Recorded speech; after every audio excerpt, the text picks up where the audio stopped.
Welcome to the Fresh Vending Podcast, where we discuss how smart vending machines are revolutionizing fresh food accessibility for both creators and consumers. Hi, everyone. Welcome back to the Fresh Vending Podcast. I'm Isaac. I'm Nathan. And today we want to talk about some FAQs of people that are considering smart vending, fresh food vending. Working in the space for a while, we get a lot of these FAQs, and we thought might as well share some answers.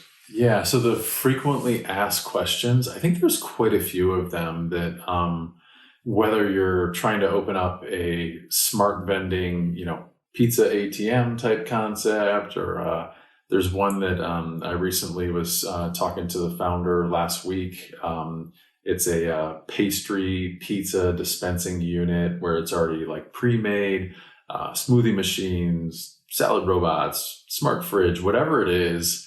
There's a handful of frequently asked questions that get asked because it's, as we've alluded to before, it's kind of Wild West out there, right? And people, operators mainly that are entertaining these different solutions, they, want to kind of know the bottom line.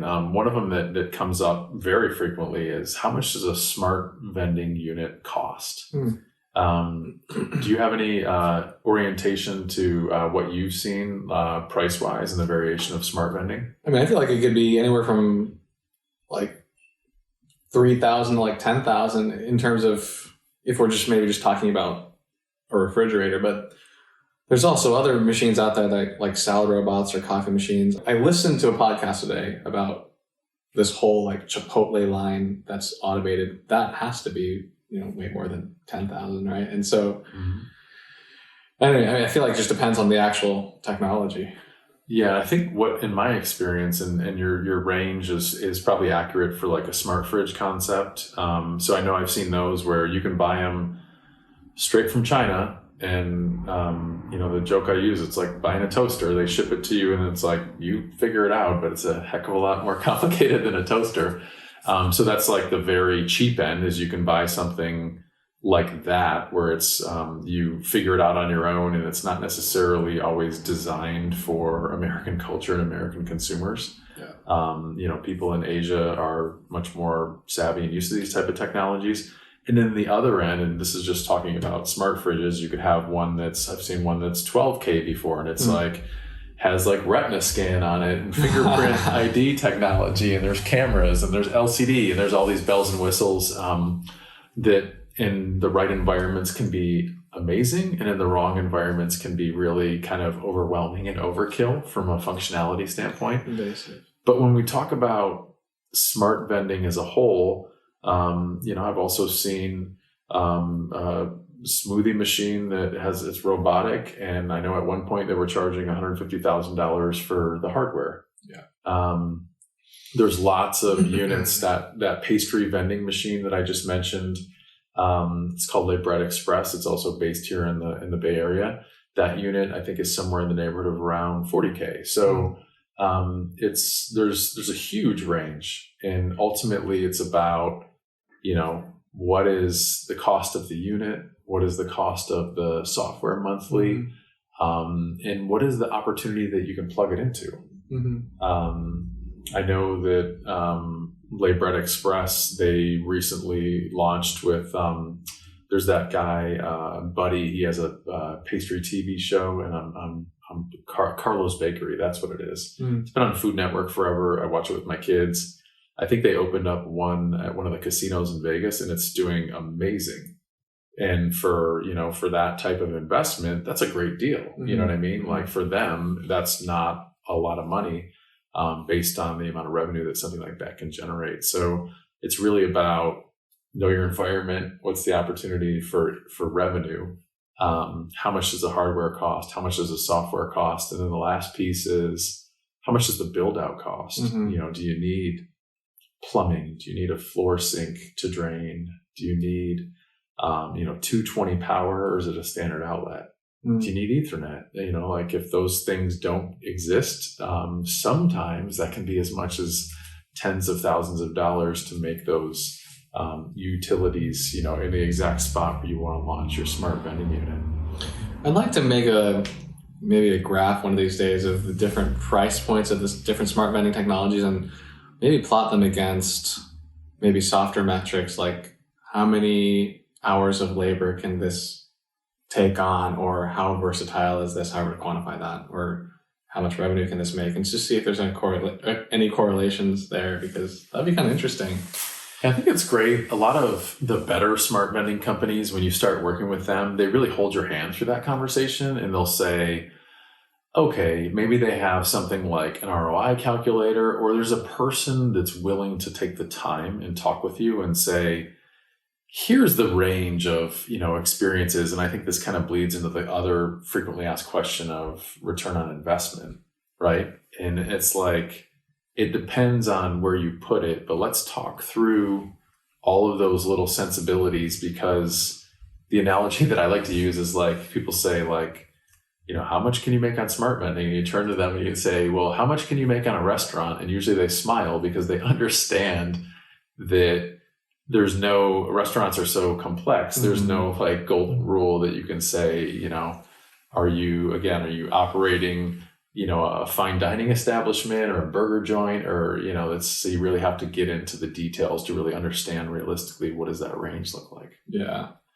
Another frequently asked question that I can think of is, how do companies use smart vending, right? Like, and the range of answers here is pretty large. Say I'm an online brand that has only done e-commerce up to this point. Maybe it's fresh pressed juices, or I don't know, some sort of granola bar thing. And if I'm looking at smart vending, I'm probably looking at it as a source of testing a new market, or maybe having some sort of physical incarnation of my brand that anyone can walk up to and say, hey, I don't necessarily have the time to go on your website and sign up for a subscription or wait for delivery. I'm hungry, and here's some sort of granola bar brand that I might have seen in Facebook ad for, but let's try it. And they give it a shot and they become a new customer. And so I think for an online brand, it's just having a location. It's having a place where people can, come and try my food and do it at such a low cost, because,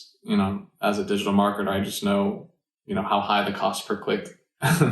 Well, yeah, and then also, I guess, for fulfillment too, right? Yeah, exactly. Okay. So it's more about I think if I understand, you're just saying it's more about exposure, right? Right. Yeah, exactly. That makes a lot of sense.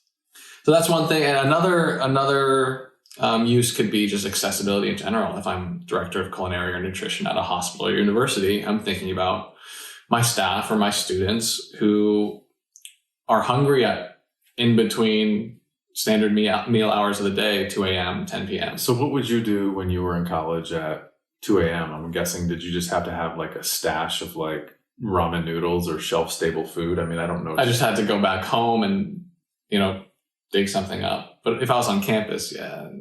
Right. The Chick-fil-A wasn't open or whatever, Right.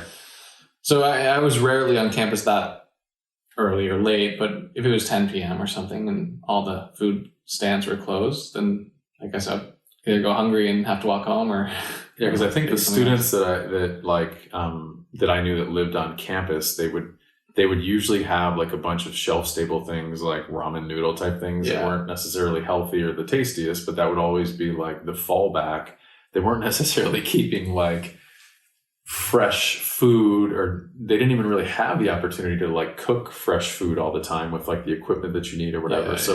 A lot of times it was like, the staple that they would have when they were kind of desperate, but it was never really an option. Yeah, I guess I see it differently. You can probably tell by my answer that I always lived in places with full-blown kitchens. Mm-hmm. I mean, not like nothing commercial or anything, but like an oven and a stove and whatever. But I was talking with a friend last night, and he just finished up his first year at Cal Poly. And I was like, how was your first year? He's like, oh, it's good.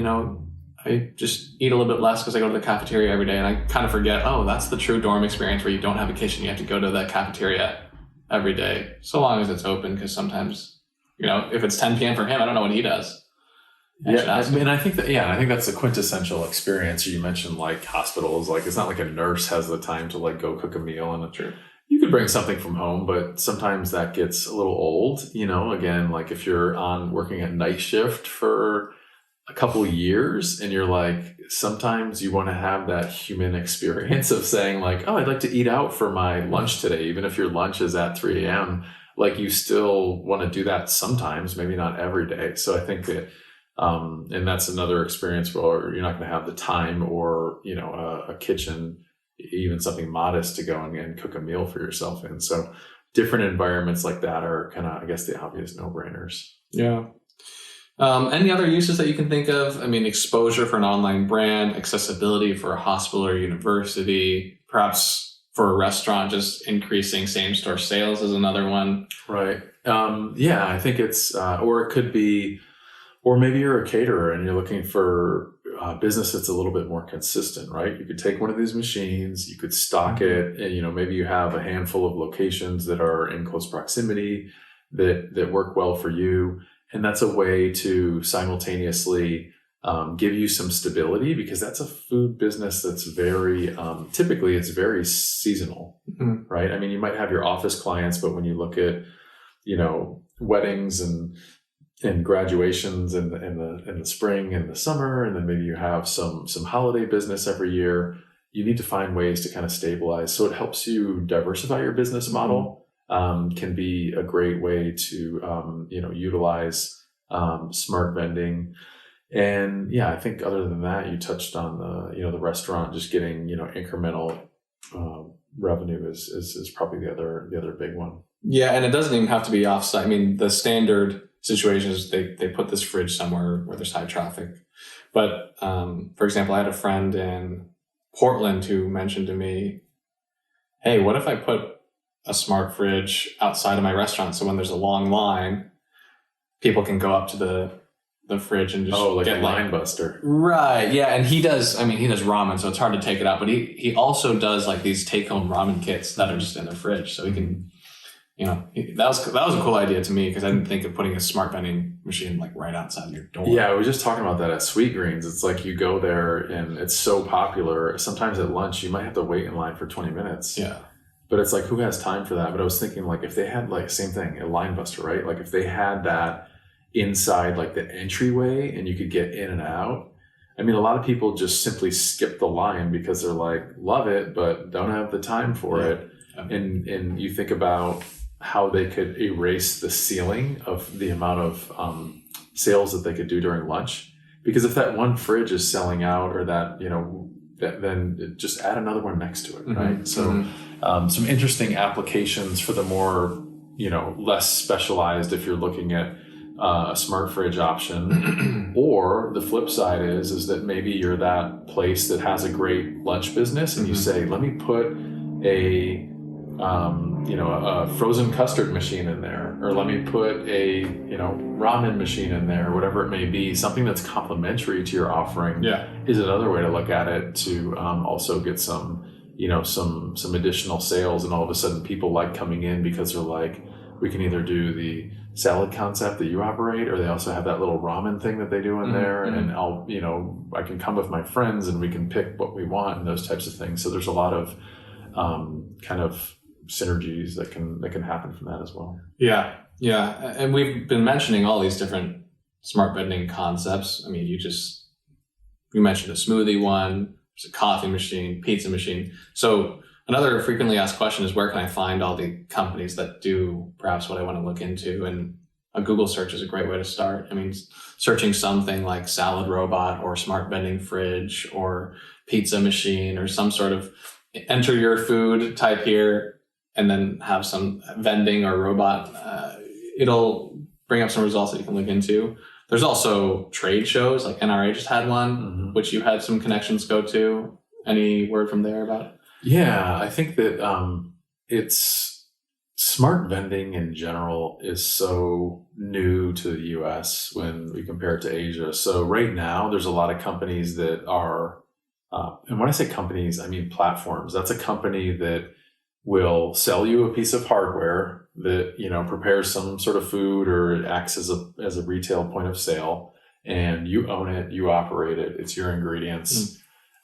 Sometimes your ingredients are going in to make their food exactly how they want it, how they designed it, or sometimes it's, something that you're already making. It's your salad or your reheatable meal, and you're just slapping a sticker on it and putting it in the fridge to resell. But regardless of that, there's probably 10 or 12 companies that are legitimately operating in the US today where you can buy their equipment. And then there's probably another 400 or 500 companies that have bought somebody else's smart vending and they're putting their own food into it. So you'll see the brand and you'll say, oh, this is a Jamba Juice smart vending location. Well, no, it's Jamba Juice, and it's their ingredients and it's their menu design and recipes. But really, it's this company Blended is who they bought the hardware from, and now they're utilizing it. Another example is there's a company in Chicago that has a few hundred locations called Farmer's Fridge. Mm-hmm. They designed a smart vending unit, they design the recipes, and they stock it with their own ingredients, but they don't sell. You can't buy their hardware. Mm-hmm. So when I say that there's a dozen companies in the US right now that they're the platform where you can buy their hardware and either come up with your own recipes or use pre-existing recipes that they have to stock it with your ingredients or to stock it with your finished, ready to eat items. So when we look at that, and then there's a whole slew of specialty vendors constantly coming in. I saw one last week. It's called Bow Now. So for me personally, like I eat bao in my household probably once every couple of weeks. My wife is Asian and I love bao. And if you don't know what that is, it's kind of like it's like a little, almost like a bread. What's the word I'm looking for? Like a bun kind of thing, and then there's stuff inside. Yeah, it's like a bun. It can be either steamed or baked. Yeah. It's absolutely delicious. A lot of times it's stuffed with like either like you can get some with like different like bean paste type, or you'll get commonly like pork is very common too. So anyways, this company is like opening a smart vending unit called Bow Now, and they're about to launch like 50 locations. But that's just one example of like something that's like, from the average American, that seems so specialized, but these types of platforms are coming in constantly. And there's a lot going on. So there's no one-stop shop to say, where do I go and have a list of all of the different platforms for smart vending. It doesn't exist, and it's changing so rapidly that looking at a Google search for the specific type that you want, and then don't just look at the first 10, look at the second page of the Google search or the third, or look at Google Images and see like what machines are coming up that look interesting, like it's my kind of aesthetic for the concept that I want to do. And then you'll start to really understand that, maybe the concept that you love just came to the US and maybe it doesn't have a strong presence. But as you go deeper and deeper into the Google searches, you start to realize kind of who's really out there and not those top 2 or 3 that just, paid to be at the top of the search. Mm-hmm. Well, I mean, there's an index for everything, I feel like.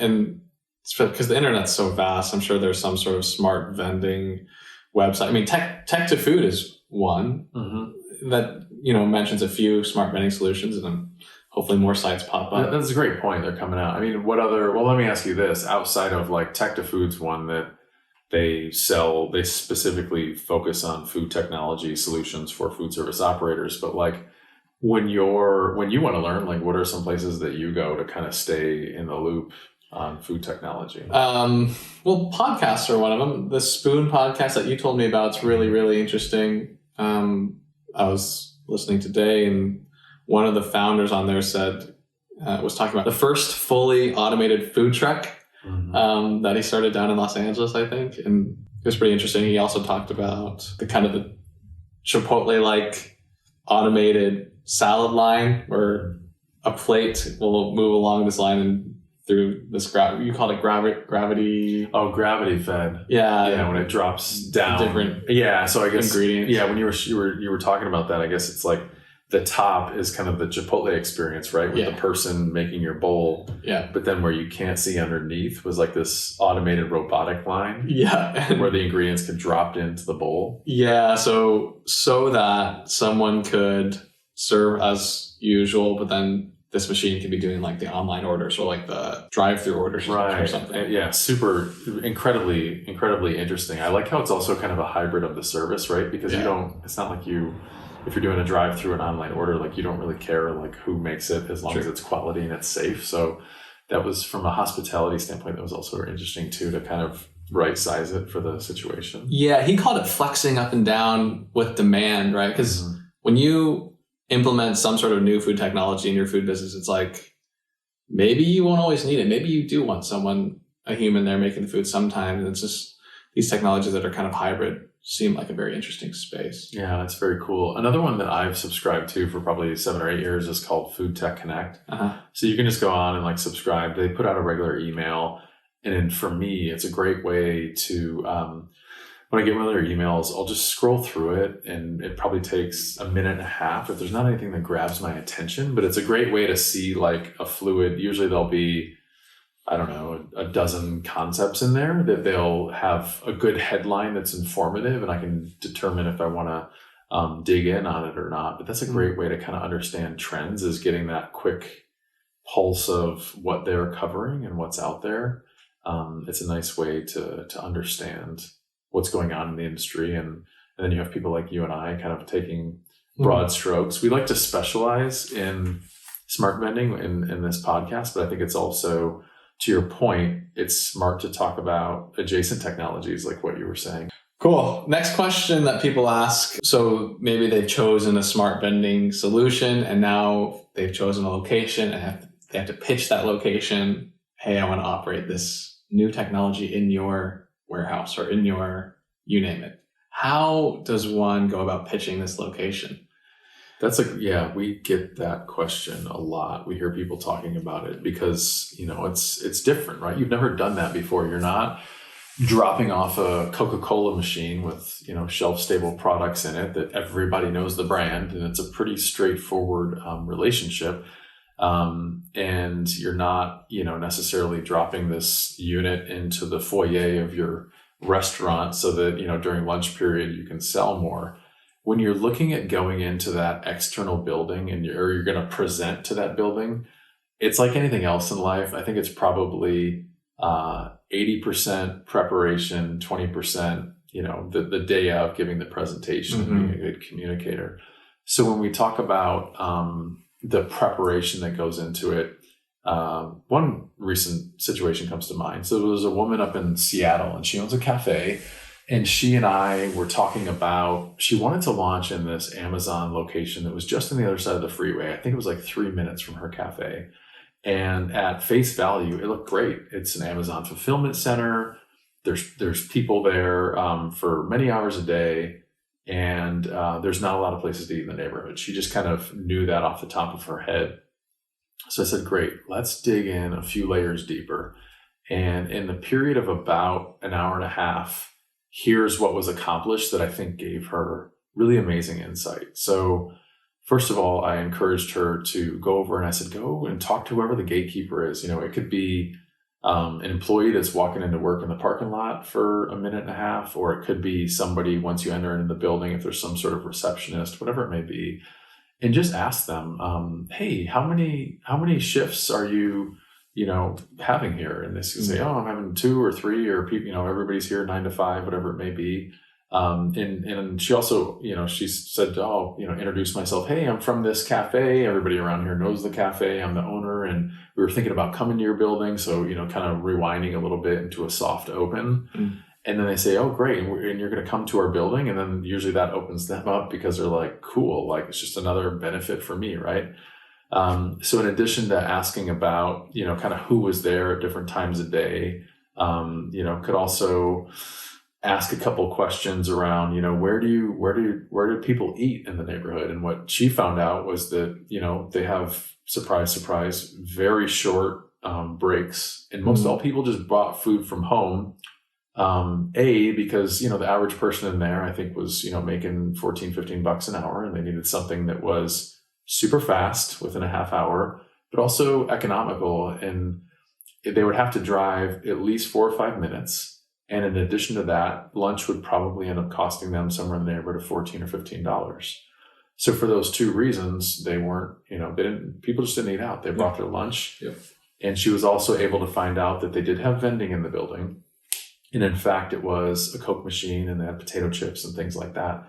So this all happened in like 2.5, 3 minutes of talking to this person, all this value of information of understanding what's going on in the building, but also like, what is the pain point for the person that's managing the building and not just making assumptions, right? So from there, she went and she realized, oh, I'm going to stop back at 7 a.m. and I'm going to stop back at 7 p.m. because when she went and visited the first time, it was around 3 p.m. Now she can look at how many cars are in the parking lot for these 3 different shifts. Yeah. And that was probably another 20 minutes of her time to go back to other times, do a quick count and shoot over to her cafe. And then the final piece was going on Google and saying within, a 5-minute drive, how many places are there to eat? And just kind of confirming what the person had told her in the parking lot. How many places are there to eat? What's the average cost if I wanted to go in and get lunch? So that by the time she finally reached out to the person that's managing the facility, she went in knowing a lot and knowing how to frame up that initial conversation, which ultimately translated into, hi, my name's Jessica, fake name, and I own the cafe around the corner. We'd love to come in and do a tasting with your top 5 decision makers, free lunch someday. I'll hang out for a half hour. I'll give you some great food and we can talk about if it's something that makes sense. And, ultimately, if you all want to have me come in the building and open, you will be kind of a champion with your employees with this new amenity around the clock, because the people at the C shift and the B shift have 0 options for food. And the ones that for the A shift are unrealistic. So, we'll talk about it. And she changed the conversation from how much is the Coca-Cola machine going to pay Amazon each month to have that footprint. She said, normally it's $200 a month, but I'll waive the first 3 months. We can try it out. I can start the machine here on Tuesday. And that's kind of how the pitch goes. Maybe she has a little deck to present, kind of here's what kind of food might be in there or whatever. And we really, in a very short period of time with a small time investment, said, is it worth approaching this location? And when we do approach this location, it's just going to be a no-brainer for the people that operate it. So the result? So the result is that she has a meeting with them coming up that hasn't happened yet, but she identified as a result of that hour and a half of homework, I know that I want to go into this location. I know that I have the ability to make good money. And I feel extremely confident about approaching them in the way that I frame up the conversation and the way that I get them to open the door and say, sure, we got a spot right next to the Coke machine. We can put you right there. And the person that is saying yes from Amazon feels amazing because they get to have this thing that makes them look good to their bosses and to their employees, and they don't have to do anything. Yeah. And as with anything else, even if it doesn't work out, I feel like that is still a success because she measured twice and cut once. She did all of the homework and she knew that it was a good location. If they don't want it, then, well, that's kind of their problem, I guess, at this point. But yeah, I like that. Just in a few hours, she got all that information. She knew she wanted to go in and she went for it. And I hope it goes well. I do too. And I think for her, as we talked through it, I think it's going to be a great location. The exciting part is that there's a whole lot of Amazon fulfillment centers out there. So, if she gets in and nails it on the first time, that opens up a world of opportunity for not only her, but also like other people when they want to, everybody's got an Amazon fulfillment center around them.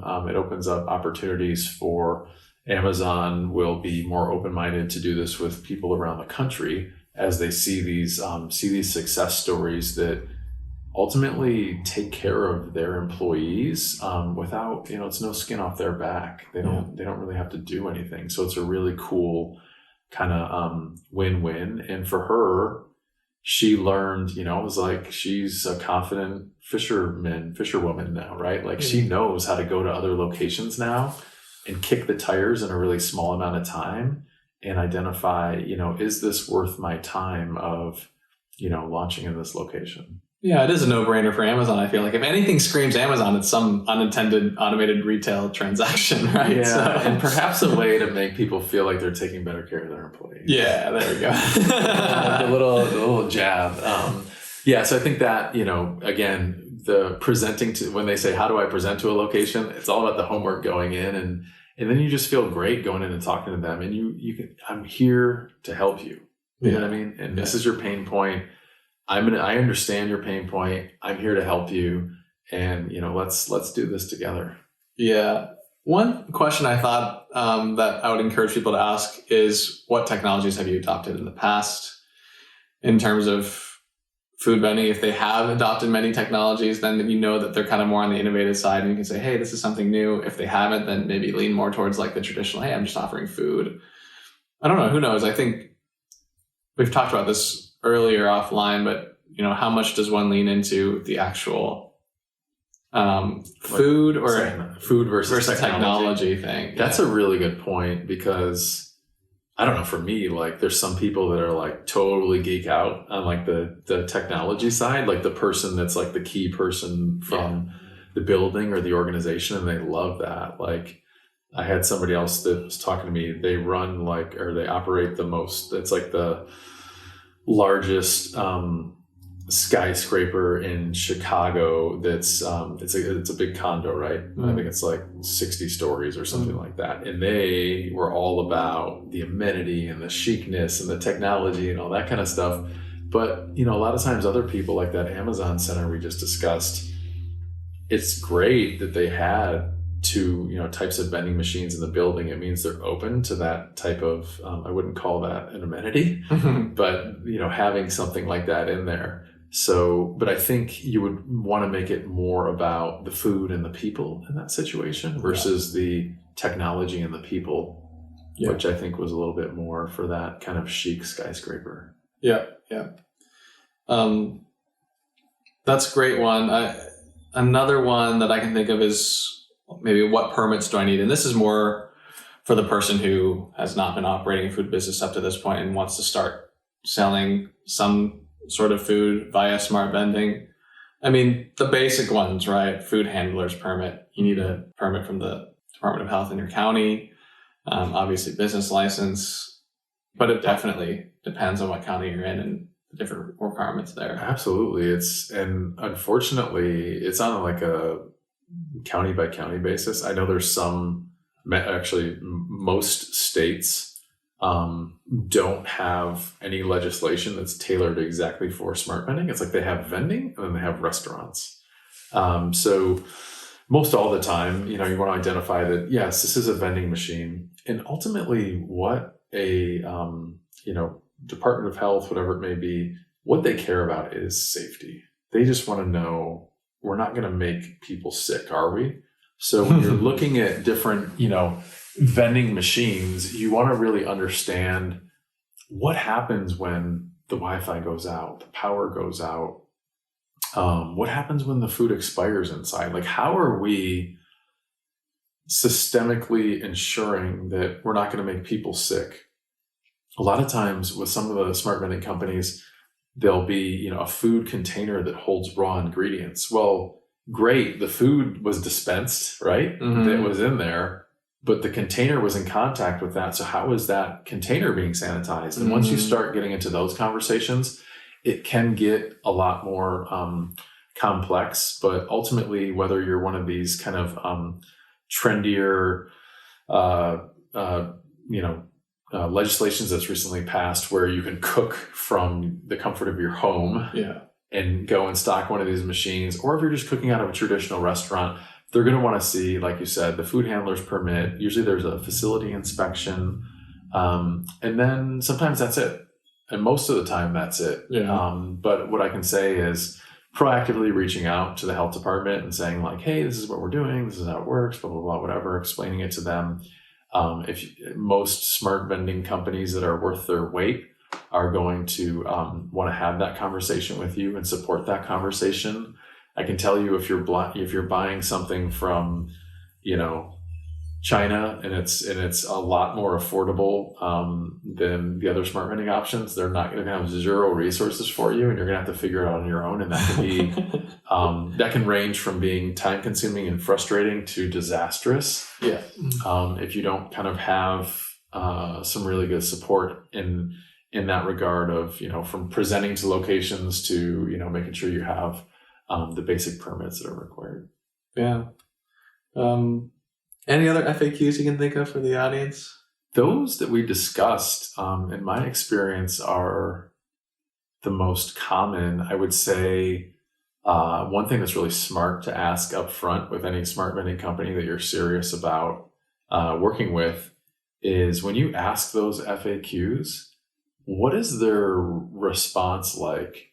Does it seem like they're not experienced in answering those questions? Does it seem like they're trying to downplay and simplify the answers to those questions just to make a sale? Or does it seem like they have some really well thought out answers, but also robust resources to be able to say, here's my quick answer to that question, but if you want a more comprehensive answer, here's some other things that you can look at or some materials that we've produced so that you can, again, step into any situation feeling well-informed, like you have a good understanding. And as an entrepreneur, there's always a certain level of risk, but you can feel like you're minimizing that, and places that you have anxiety about launching smart vending, really take a good hard look at that feeling and figure out where is that stemming from.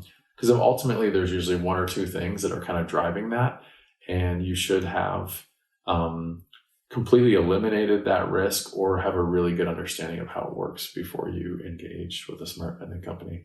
Awesome. Great. This was episode 5 about frequently asked questions. So thank you so much for listening. We'll link to some resources in the show notes, and bye for now. Take care. Thank you for listening to the show this week. If you're interested in learning more about smart vending platforms, you can visit us at launchfoodspot.com. I'm Nathan Downs, and you've been listening to the Fresh Vending Podcast.